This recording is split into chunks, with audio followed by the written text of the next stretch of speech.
For 15 long years, cold Dusty McCaffrey had lived alone on his small ranch on a dry, red planet, far from the busy cities of the galaxy.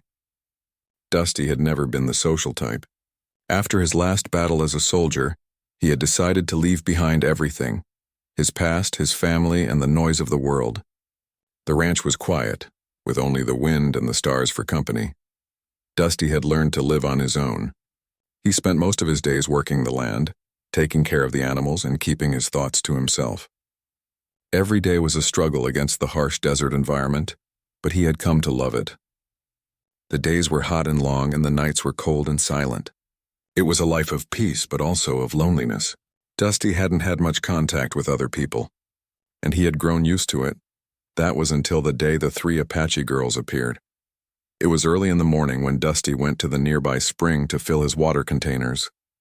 The sun had just begun to rise, and the desert was painted in soft orange and pink hues. As Dusty knelt to scoop up water, he noticed movement out of the corner of his eye. 3 figures were standing on the edge of the spring, watching him quietly. They wore dark, flowing clothes that looked out of place in the hot desert.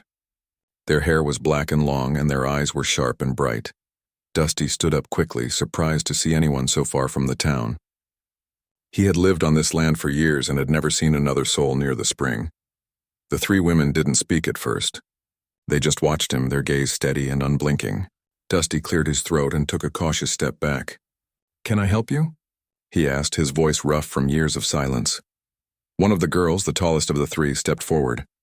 She had long black hair that shimmered in the sunlight, and her eyes were a deep, almost mystical brown. "We need your help, Dusty McCaffrey," she said. Her voice was calm but firm. Dusty froze. "How do you know my name?" he asked, feeling a chill run down his spine.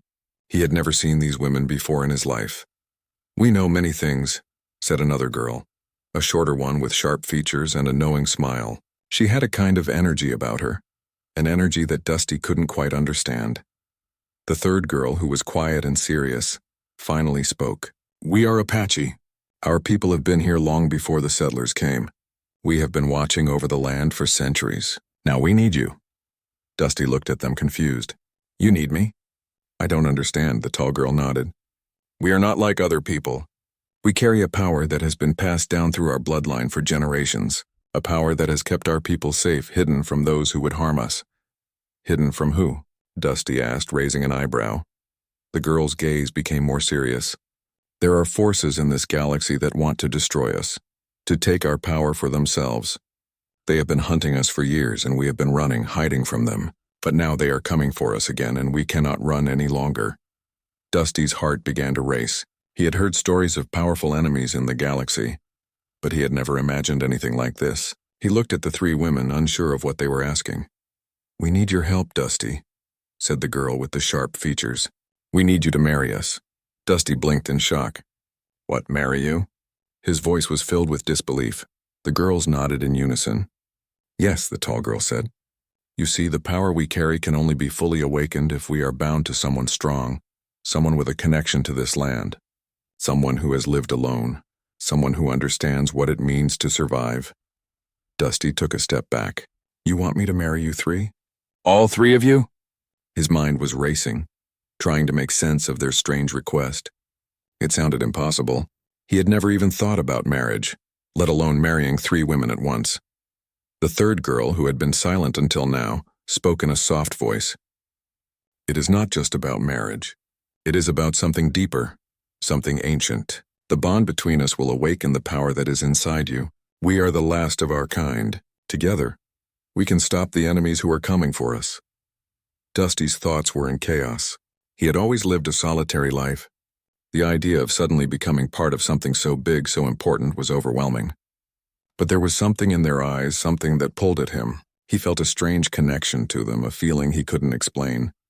"We are asking you, Dusty," the tall girl said again. "We need you to help us protect our people. You are the one who can stop them."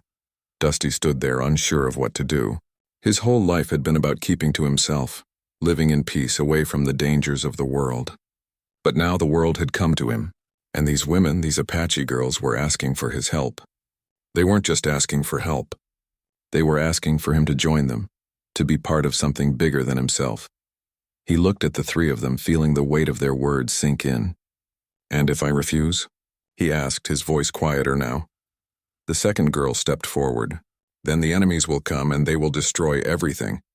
Your land, your life, and us." Dusty's heart pounded in his chest. He had always tried to avoid conflict, to keep his life simple. But now he realized that there was no avoiding it. The danger was real. The power they spoke of was real. And if he didn't help them, everything he had worked for, everything he cared about, could be lost.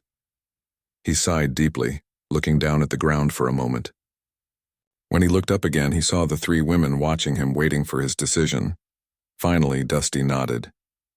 "All right," he said, his voice steady. "I'll help you. But I don't understand everything yet." "You'll have to explain more." The girls smiled. "We will explain everything," the tall one said. "But first you must join us. You must become part of our family. Together, we will face what is coming." Dusty felt a strange warmth spread through him as they spoke. It was as though, for the first time in years, he wasn't alone. He didn't know what the future would bring, but he knew one thing for sure. He couldn't turn his back on these women. And somehow, deep down, he knew that his life was about to change forever. As the sun climbed higher in the sky, Dusty followed the Apache girls back to their camp. The desert was quiet again, but this time Dusty didn't feel so alone. The days that followed were filled with strange events and new lessons. Dusty, once a man who had lived in peace and solitude for so long, now found himself in the midst of something much bigger than himself. The Apache girls, Shea, Taya, and Kira, guided him with patience and wisdom, teaching him things he could never have imagined. They led him to a hidden cave in the desert, a place untouched by the hands of time. The walls were lined with ancient symbols, glowing faintly with an energy Dusty had never felt before. As they entered, Dusty felt a strange pull in the air, as if the very space around him was alive with power. "This is where our ancestors kept their secrets," Shia explained. "The power we carry is ancient, Dusty. It has been passed down through our bloodline for generations, but only when we are bound to the right person can that power truly be unlocked." Dusty nodded, still trying to make sense of what he had agreed to. The idea of marriage had seemed impossible, but the more time he spent with these women, the more he understood. It wasn't just about a bond between them, it was about survival. They had been running from something for a long time, something dangerous, and now Dusty was their last hope. "We must prepare," Kira said quietly, her voice steady. "The enemies we spoke of are coming. They are the Zorvani, an ancient race of conquerors who seek to destroy everything in their path.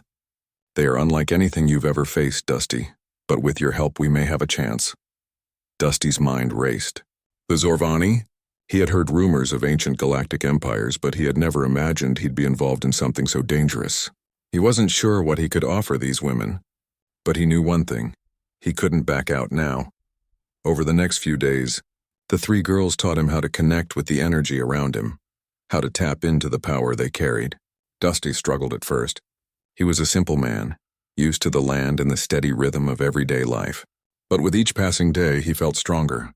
The bond between him and the girls deepened, and he began to understand that this wasn't just about power, it was about unity.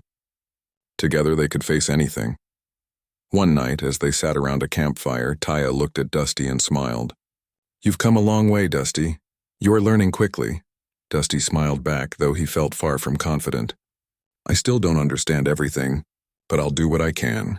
I know there's something bigger at play here, and I'm not going to back down."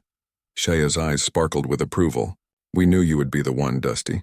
The bond between us is more than just physical. It's spiritual, deep within our souls. You're already part of us and we are part of you." The next morning they packed up their camp and set off toward the town.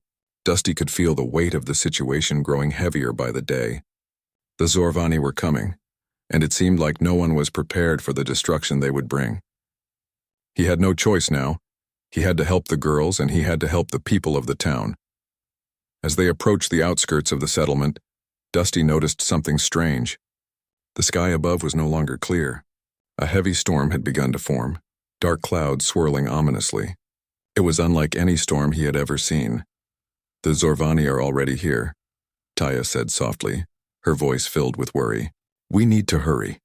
They rushed into town, and Dusty's heart sank as he saw the chaos unfolding around them. The settlers were running, shouting, and trying to escape. But it was clear that no one knew what they were up against. The Zorvani had arrived, and they were unlike any enemy Dusty had faced before. Massive armored ships hovered above the town, casting long shadows over the streets. The Zorvani soldiers, tall and imposing, with dark armored suits that seemed to shimmer with an otherworldly energy, marched through the town, effortlessly overpowering the settlers. Their weapons were like nothing Dusty had ever seen, blinding beams of light that tore through the air and left destruction in their wake. "They've come for us," Kira said, her face grim. "We have no choice but to fight." Dusty looked at the three girls. They were ready. They had been preparing for this moment for years, and now it was time to put everything they had learned into action. He didn't hesitate. He could feel the power inside him, a power that he had only just begun to understand. "I'm with you," Dusty said, his voice strong. "Let's do this." The four of them moved swiftly, weaving through the streets of the town, staying out of sight as they made their way to the center of the settlement. The Zorvani soldiers were everywhere, but Dusty could feel the Apache girl's energy flowing through him. He was ready. Shaya, Taya, and Kira worked in perfect harmony, each using their powers to disable the Zorvani soldiers. Shaya summoned powerful energy blasts from her hands, her attacks sending soldiers flying backward. Taya manipulated the air around them, creating swirling gusts that knocked the Zorvani off balance. Kira's power was more subtle, as she used the power of the earth itself, causing cracks to form in the ground beneath the invaders' feet, tripping them and throwing them off guard. Dusty, with his newfound abilities, joined the fight. He was fast, faster than he had ever been before. His reflexes were sharp and his aim was deadly. The Zorvani soldiers never saw him coming as he took them down one by one, but the battle was far from over. More Zorvani soldiers poured into the town and the odds seemed impossible. Dusty and the girls fought valiantly, but they were outnumbered. Dusty could feel his energy beginning to fade, but he refused to give up. He had made a promise. "We need to end this now," Dusty said, gasping for breath. "We can't keep fighting like this." The girls nodded in agreement. Shaya turned to Dusty, her eyes filled with determination. "It's time to unlock the full power. Together." Dusty knew what she meant. It was time for him to fully connect with their energy, to unite their powers. He closed his eyes, focusing all his strength, and felt the energy flow through him like a river. The power that had been growing inside him exploded, and in that moment Dusty was no longer just a cowboy. He was part of something greater, a force of nature that could not be stopped. With a roar, Dusty released the energy in a massive burst. The shockwave sent the Zorvani soldiers flying, their armor shattered by the raw power of the blast. The Zorvani ships above began to shake, their systems failing as the energy disrupted their technology. The battle was over. The Zorvani had been defeated, their forces scattered, their invasion thwarted. The people of the town stared in awe as Dusty and the three Apache girls stood, exhausted but victorious. As the dust settled, Dusty turned to the girls. They were breathing heavily, but there was a light in their eyes, a sense of accomplishment and relief. He knew that their bond had saved them all, and in that moment he felt more alive than ever. "We did it," Dusty said, a smile tugging at his lips. The girls smiled back, their eyes warm with pride. "We couldn't have done it without you, Dusty," Shaya said. "And now," Taya added, "the future is ours to build." Dusty looked out over the town, the skies beginning to clear. He had found his purpose, his family, and together they would protect the galaxy from whatever came next.